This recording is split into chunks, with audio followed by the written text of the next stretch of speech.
Ahora vamos a hablar con Juan Carlos Alderete.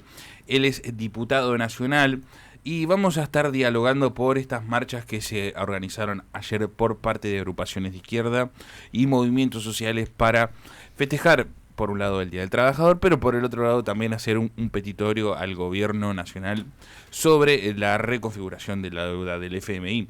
Juan Carlos, muy buenos días. Marco Fleming te saluda. Carlos Martín y Valentín Cueto, bienvenido a Nada que Decir. ¿Cómo le va? Muy buenos días. Todo muy bien. Juan Carlos, ¿vos todo bien? Bien. Bueno, Preocupadísimo por la situación que viven los trabajadores en nuestro pueblo, me imagino. ¿No? Bueno, contanos un poco cómo trascendió ayer la marcha esta que se realizó y cuál es el pedido puntual hacia el gobierno nacional. Bueno, sí, justamente para nosotros nunca ha sido un día de fiesta el 1 de mayo, sino que es un día de reflexión, un día de lucha y un día también de hacer y un día también de hacer reclamo para nuestro sector, ¿no? Sobre nuestros derechos. Sabemos muy bien que estamos atravesando una situación muy difícil, la estamos pasando mal, porque sufrimos el chantaje constante del Fondo Monetario Internacional, producto del acuerdo firmado por la fenomenal deuda que dejó el gobierno de Macri. Yo lo dije el día que yo voté en contra de ese acuerdo en el fondo y lo fundamenté en el Congreso Nacional. Y dije que era un acuerdo que solo iba a traer sufrimiento a nuestro pueblo. No hay el Fondo Monetario Internacional bueno. El fondo siempre ha sido el instrumento de la potencia para doblegar a nuestro pueblo y países, ¿no? Chantajeando por el fondo, con la fuga de dólares, por la deuda de los monopolios, con la presión de esos mismos monopolios formadores de precios y de los terratenientes, la corrida bancaria que disparan la inflación, fueron arrinconando el gobierno del Frente de Todos. Lamentablemente el gobierno, en lugar de enfrentarlo con firmeza, va cediendo y aplicando un ajuste que provoca un constante crecimiento de la pobreza, el hambre y la bronca de la gente, ¿no? Juan Carlos, esto es una deuda que tomó el gobierno del antiguo presidente Mauricio Macri. ¿Qué pensás de la posición que tiene el gobierno frente a las negociaciones con el FMI, teniendo en cuenta los viajes de Massa, por ejemplo, a Washington? No, si sigue el acuerdo firme en pie con el Fondo Monetario Internacional, por más que algunos puntos bajen el tono del Fondo Monetario Internacional, no vamos a tener posibilidad de una salida. Yo creo que en esto, yo digo inclusive porque se asustan cuando uno plantea que hay que investigar esa deuda. Hay que investigar y decir, bueno, hay que pagar, es cierto, hay que pagar las deudas, pero también si hay que pagar las deudas hay que decir, pará que me levante un poco porque estoy en la ruina y no te puedo pagar. Claro, pero hay que investigar a dónde fue a parar esa guita. Es decir, porque queremos saber dónde fue, para qué fue, a dónde. Porque fíjate vos de que inclusive el 2024 y 2026 el acuerdo dice muy claramente de que la Argentina va a tener que pagar alrededor de 62.000 millones de dólares. Claro. Eso va a ser con un brutal ajuste, con una entrega tremenda de nuestra soberanía, de nuestros recursos no renovables. Por eso fue el de este proyecto que presento en el día de hoy, al mediodía, sobre el tema del litio, ¿no? Sí, mira, y por el otro lado, bueno, teniendo en cuenta esto que vos decís, que del Fondo Monetario no se va a poder salir. ¿Qué pensás de estas políticas que se están reconfigurando por parte del fondo? Que una de ellas, por ejemplo, es reducir el déficit fiscal y el gasto público, poniendo en práctica sacar la subvención del Estado a los servicios públicos y reducir la cantidad de planes sociales. No, bueno, es una barbaridad. Es una barbaridad, la verdad, mil disculpas, ¿no? Porque están justo acá para decir, mira, de eso se ha dicho permanentemente, que los medios de comunicación dicen, por ejemplo, que se quiere hacer bajar el gasto público y se habla del gasto social, el famoso déficit fiscal es por las políticas sociales. Claro. Pero resulta que todo el llamado gasto social, planes sociales, programa potencial, tarjeta, alimentar, beca, progresar, todo representan un gasto del 1,9% del Producto Bruto Interno. Mientras que los beneficios impositivos que se le dan a sectores monopólicos, como es el caso de la minería, la cerealía y muchos otros, incluso jueces, representan el 4,6% del Producto Bruto Interno. Y después vienen a hablar de que el déficit fiscal es por los planes sociales, ¿no? Esto es una caradurez de la gran siete, pero bueno, el gobierno tiene que aclarar este tema también, porque si no parecería que los males de lo que les pasa a los argentinos es por la gente que no tiene trabajo y está cobrando un programa social, ¿no? Totalmente. Juan Carlos Martín te habla, ¿cómo te va? ¿Cómo te va? Muy buenos días. Bien, acá. Vos sabés que ahí me quedo reflexionando con el tema de las propuestas del PRO y van en línea con lo que decís vos, porque ellos lo que pretenden, no la redistribución de las riquezas, sino la redistribución de la deuda. Y esta deuda viene de los años que vos militabas en La Matanza, cuando se nacionalizó la deuda, allá por antes del 80, y la gente no trascendió quiénes eran los que nacionalizaron la deuda, quiénes estuvieron beneficiados. Pero el común de la gente, uno sabe que son los mismos que se beneficiaron con este nuevo endeudamiento que llevó adelante el PRO y con esa gran fuga de capitales, ¿no? Vos que estás dentro del Congreso de la Nación, ¿no nos podés repasar en algún momento el tema de quiénes son los beneficiados por en la nacionalización de la deuda en el periodo militar, y si no coinciden con las mismas familias que hoy están siendo beneficiadas por esta misma situación que llevó adelante Macri? Son las mismas familias, los Macri, los Brown, Paolo Roca, son las mismas familias que se han beneficiado con esa deuda monstruosa que la pagamos todos los argentinos, y eran deuda privada, ¿no? Es decir, allí no se asustaron nadie dijo nada, somos muy pocos los que hemos salido a protestar en esos momentos, ¿no? Es decir, por eso decimos que yo estoy convencido de que hay una salida a esta crisis, y realmente sé que las circunstancias son muy difíciles. Exige estar a la altura a todos los dirigentes y sobre todo pelear con la más amplia unidad, con un programa a medida a favor de nuestro pueblo y de la Argentina, ¿no? Porque fíjate vos que si no se rompe ese acuerdo, por ejemplo, con el fondo, no hay salida si ese acuerdo sigue en pie. Pues hay que ponerle un freno a la gran especuladora y congelar los precios para pagar la inflación ya. Necesitamos una reforma monetaria también que cambie la moneda para defender el valor del peso argentino contra la inflación, y termine con la especulación financiera y traer los bonos de la fiesta del LELIC, volcando ese dinero y la divisa en vez de a los bancos a la producción agraria, industrial y el bienestar de nuestro pueblo, ¿no? Y por eso tenemos que recuperar para la nación argentina nuestros recursos estratégicos, el litio, el gas, el petróleo, los puertos, el comercio exterior. Por eso nos pusimos tan contentos cuando se llamó licitación, y muchos años duró también la lucha esta para que se haga la obra del canal de Magdalena, para tener una salida al mar directamente, para que no se pague el peaje, para salir al nuestro. Usamos nuestro río y se paga el peaje en el Uruguay, ¿no? Es decir, esto es por cuestión de que hay unos negocios tremendos y que está vinculado también la justicia, alguna parte de la justicia, está vinculado también una parte de la política que no es negociado, ¿no? Claro, sí. Juan Carlos, ¿qué tal? Buenos días, Lautaro Lugones te saluda. Bueno, trayendo un poco a esto que comentaba respecto, por ejemplo, el litio, presentaste un proyecto para declararlo como un recurso natural estratégico, para garantizar lo que es el desarrollo socioeconómico. Y hablabas un poco de que Argentina debe recuperar la soberanía. Contanos un poco cuál es tu perspectiva en este asunto. Bueno, yo apenas asumí en el año 19 como diputado nacional, que ya lo venía planteando, pero ahí nos pusimos con el equipo a trabajar. Bueno, ¿cuáles serían las palancas claves de la economía que deberíamos recuperar para que nuestro país viva bien? Es decir, ¿cuáles son los recursos estratégicos que se tienen que declarar en nuestro país? Que el litio, el gas, el petróleo, los puertos, el comercio exterior.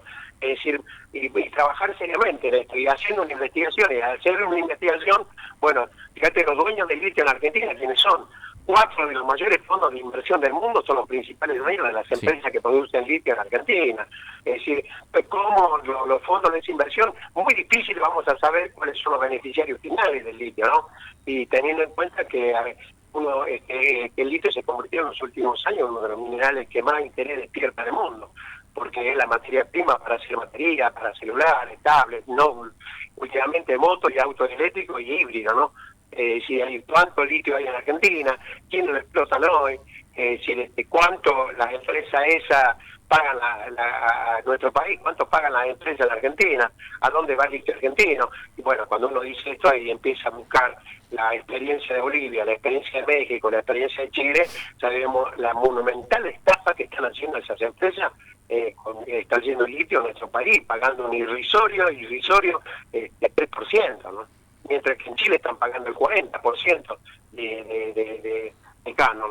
Por lo tanto, hay una diferencia abismal, el robo que nos están haciendo, el saqueo que nos están haciendo, ¿no? Bueno, La Rioja ya sentó el precedente declarándolo como recurso estratégico, y de alguna manera también vos lo que hablabas un poco era que quizás la Argentina debe encarar el camino hacia una industrialización, más allá de lo que es el carbonato y poder agregarle una cadena de valor que podría incrementar en hasta 10 veces lo que es el valor actual, digamos, de lo que estamos exportando. Exactamente, y hay que combinar con las provincias que no tienen litio, porque por eso es combinar las provincias productivistas y las provincias industrialistas. Porque, por ejemplo, en Formosa no se encontró todavía si existe, hay litio o no, pero allí ya la primera fábrica de litio que hay es en Formosa, con alta tecnología. Otra fábrica que ya está instalada hace un tiempo también es en la Universidad de La Plata. Claro. Bueno, por lo tanto, no es que que se va a comenzar con nada, pero por eso lo que decía que el litio es uno de los minerales que despierta el interés del mundo, pero tenemos que ver cuál es el triángulo. Por ejemplo, los productores mundiales más grandes de los productos derivados del litio, junto a Chile y Bolivia, integramos el triángulo de litio con un 65% de los recursos mundiales. Argentina y Chile producen actualmente el 30% del litio en el mundo, ¿no? Y solo Argentina tiene el 20,5% de las reservas mundiales. Es decir, de eso estamos hablando en el futuro inmediato, ¿no? Juan Carlos, ¿cómo va? Valentín Cueto te habla.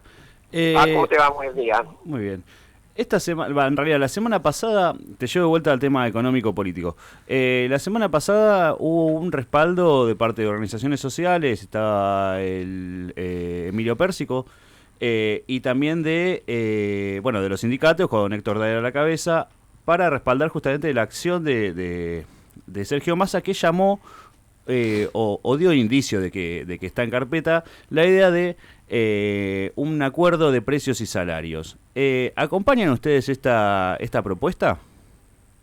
Mira, yo no estuve en esa reunión, no pude estar porque estaba de viaje, porque si no hubiese puesto propuesta también de que por qué no le ponemos freno en forma inmediata a los grandes especuladores y congelar los precios para parar la inflación y aumentar los salarios, las jubilaciones, los programas sociales para recuperar el poder adquisitivo.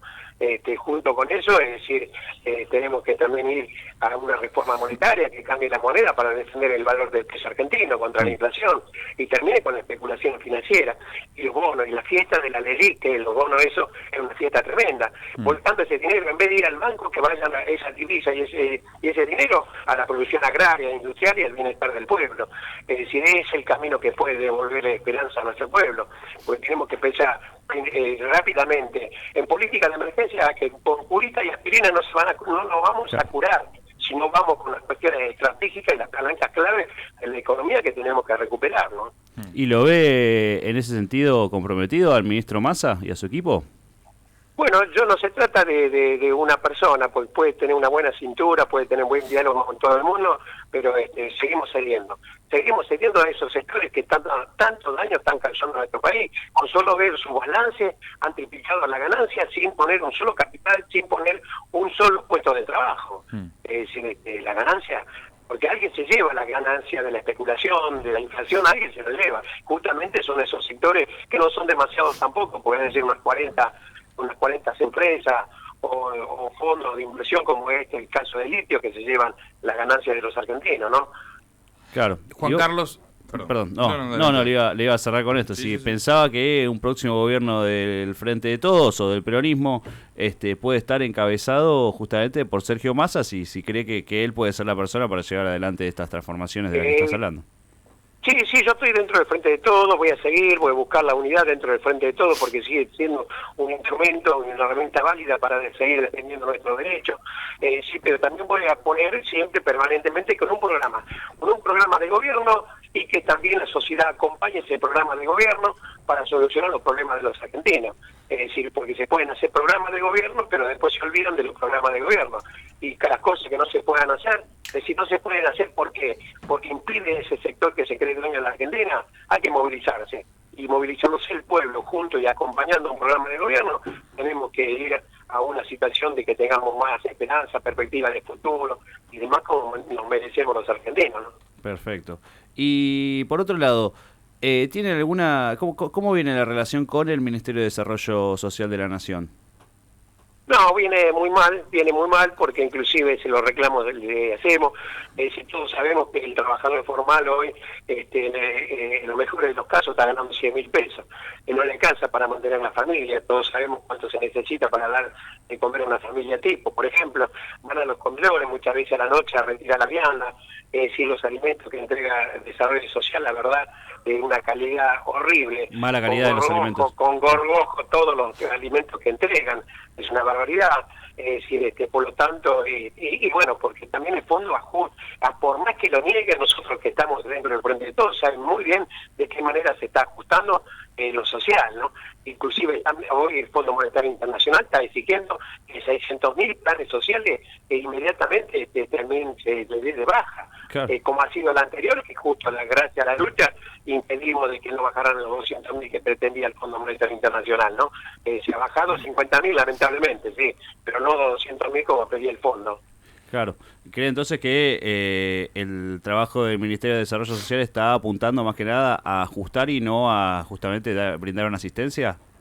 Es que exactamente, porque se habla de trabajo y porque el trabajo de los planes sociales, si todos quisiéramos eso, pero si no se toman medidas para eso es imposible que se vaya del programa social al trabajo. No es que vamos a inventar algo, eso ya también nosotros en el 2004 hemos iniciado ese camino, pero hay que tomar medidas, cosas que den resultados y que habrá que revisar las cosas malas que se han hecho en ese momento, cuando nosotros las organizaciones hacíamos convenios con la Universidad Tecnológica para preparar en distintos oficios a los futuros trabajadores jóvenes, particularmente algunos de ellos cuando nuestra economía volvió a repuntar, muchos de ellos entraron a grandes industrias. Es decir, hoy tenemos que tener los programas sociales del joven, por ejemplo, apuntalar al joven, para darle un curso de distintos oficios, teniendo en cuenta la tecnología, la robótica, la informática, porque hoy cambió el ritmo de producción, la producción en sí, en el mundo y en Argentina, por supuesto que sí, ¿no? Juan Carlos, te llevo de vuelta a lo que hablabas recién de la timba a través de la LELIC y que hay unos pocos que se llenan de plata, ¿no? Vos como diputado nacional, ¿no pensaste nunca en modificar la ley de entidades financieras? Que es la que permite la timba, ¿no es cierto?, en todo este tema. Exactamente. Bueno, uno trata de poner, tengo que decir públicamente, inclusive que el Frente de Todo me permite tener toda la disidencia que tengo, la diferencia que tengo. La discuto primero dentro del bloque y después la hago pública. Es decir, ya sabían mis compañeros del bloque que yo iba a votar en contra y lo fundamenté, inclusive porque iba a votar en contra del acuerdo. Por eso voté en contra del primer acuerdo que se quiso hacer en el 2019, que se hizo en el 2019, también lo voté en contra y lo fundamenté, ¿no? Es decir, por lo tanto, creo que en esto hay muchos compañeros diputados y diputadas que hoy, inclusive algunos de ellos se han autocriticando por haber votado el acuerdo con el Fondo Monetario Internacional, ¿no? Estoy hablando del bloque, ¿no? Del bloque del Frente de Todo. Sí, yo más iba a lo que es la parte estructural, ¿no es cierto?, de la problemática, más allá de lo que es el tercer endeudamiento que tenemos así de mucho peso, que hay leyes que quedan como una deuda de la democracia, ¿no es cierto? Vos recién hablabas del tema de puertos, después el tema del código aduanero que todavía está vigente, estamos hablando del año 81 esa ley, lo de la ley de entidades financieras. Pensá que con la ley de entidades financieras nosotros tenemos una persona que a través de una aplicación es el hombre más rico del país. Ahí falla algo porque acá la redistribución, como hablábamos inicialmente, no es de las ganancias, sino de las deudas. Y el pueblo es el que se está haciendo cargo de la redistribución de la deuda que tomamos esta gente, ¿no? No, exactamente eso son lo que hay que discutir y debatir. Es decir, no hay que tener miedo en debatir y debatir con todas las fuerzas políticas, con todas las organizaciones sindicales, sociales, con todas las fuerzas vivas de nuestro país, hay que debatir todas esas cosas que hay interés de todos los argentinos. Algunos podrán estar en contra, otros a favor, y ahí se verá con claridad también quiénes defienden los intereses de los argentinos y quiénes defienden los intereses extranjeros, ¿no? Sí, sí.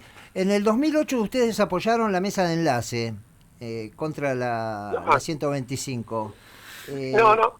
Sí. Nosotros comenzamos con los pequeños productores, Sí. la pelea allí en Santa Fe. Después se engancharon y usaron esa lucha de los pequeños productores para montarse los grandes. Sí, y también dijimos muy claramente por qué la retención no se cementan, porque ahí la equivocación del gobierno es tratar a todo por igual. Y ahí sabemos muy bien que en el campo hay clases sociales, hay chicos, medianos, pobres, es decir, y junto a todo, porque la retención es cementada, es decir, que tiene que pagar el que más tiene, no el que menos tiene pagar igual que el que más tiene, ¿no? Es decir, nunca se quiso cementar el tema de la retención en el campo. Sí, o sea que esto también se podría aplicar a lo que es la segmentación de la posesión de la tierra. Exactamente, porque la extranjerización de la tierra, cada vez la tierra queda en poca mano, y hay que cementar, y hay que inclusive esas tierras entregar para que se produzcan, y para aquellos productores de alimentos, principalmente, que hoy están pagando un arriendo muy caro, ¿no? Sí, yo recuerdo que en el año 54 fue fuertemente criticado Perón porque él tenía pensado sacar a la luz la ley de la potencialidad de la tierra. O sea, según lo que podía producir la tierra, se le cobraba el impuesto. Y esto los liberaría, por supuesto, de cualquier tipo de retenciones, ¿no es cierto? Porque esto llevaría a un florecimiento diferente. Hoy, como siempre, mucha tierra en pocas manos. No, exactamente, porque Perón le hicieron la misma guerra que están haciendo hoy los grandes, pero Perón tomó medidas y decisiones políticas que tuvo. Creó el Instituto del IAPI, creó la Junta Nacional de Grano, tomó el control del comercio exterior. Esas son las palancas clave que hay que tomar, ¿no? Sí, yo en ese sentido creo que es una cuestión de valentía y bueno, así como a Salamanca en su momento Perón le dijo que los trabajadores no cambian gobiernos por salarios, tampoco hay que cambiar tierra por pobreza, ¿no es cierto? Exactamente, justamente ayer uno de los que homenajeamos fue a nuestro líder histórico, que fue René Salamanca. Bueno, ustedes los cordobeses lo conocen muy bien, como es que es mi modelo sindical que no impulso, sino que retrotraigo, porque esto viene justamente de la Comuna de París, el clasismo, el sindicalismo clasista, ¿no? Es decir, lógicamente que después revisamos y nos equivocamos también, éramos muy sectarios nosotros en la agrupación 1 de Mayo, que yo la integraba en ese momento, es decir, que solamente los clasistas podían integrar esa agrupación. Después nos dimos y hicimos una autocrítica, que también hay compañeros de otras ideologías, como peronistas, radicales, socialistas, que también son combativos, y por eso le agregamos, cuando refundamos la corriente clasista, por eso le pusimos y combativa, no combativa directamente. LIC es para darle un valor y un contenido político a aquellos compañeros también, ¿no? Sí, bueno, yo por mi parte te agradezco, te voy a dejar un mensaje a alguien que viene de los tiempos de Brito Lima, Piperno, Federico Russo de La Matanza. Amigo. Sí, amigo Federico Russo. Sí. Lo iba a visitar en Calderón de la Barca. Bueno, también está Saracho, el diputado Saracho. Saracho, sí, pero Brito Lima, ¿te acordás de Brito Lima? cómo no me voy a acordar. Tuvimos un altercado con Brito Lima. Exacto, cuando vienen al barrio María Elena, exactamente. Pero después se solucionó porque nos hemos juntado en una mesa para discutir cuál era la diferencia profunda que teníamos, que nos agarramos a las piñas, ¿no? Sí. Por suerte en ese momento se agarraban a las piñas, no se agarraban tranquilos como se agarran ahora, ¿no? Por supuesto. Igual te vamos a dejar un mensaje, vamos a hacer una propuesta nosotros para distendernos de tanta tensión, ¿no? En este momento queremos que el fútbol sea reconocido como deporte nacional. Vos sos diputado nacional y podrías darnos una palabra de aliento con esto. Bueno, justamente en el Congreso Nacional, es decir, he presentado un proyecto que se trata de clubes de barrio.